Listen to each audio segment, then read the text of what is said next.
إن هذا القرآن يهدي للتي هي أقوم وإذا قرئ القرآن فاستمعوا له وأنصتوا لعلكم ترحمون أفلا يتدبرون القرآن إن هذا القرآن يهدي للتي هي أقوم بسم الله الرحمن الرحیم.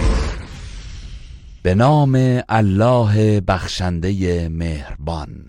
إذا جاء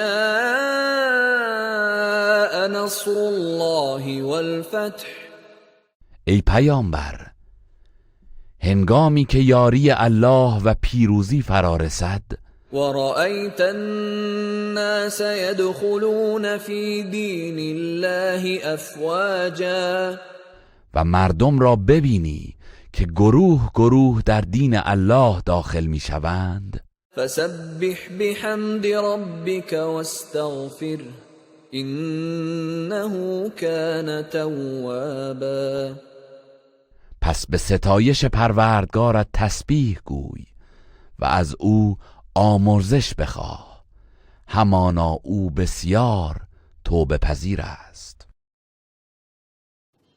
إن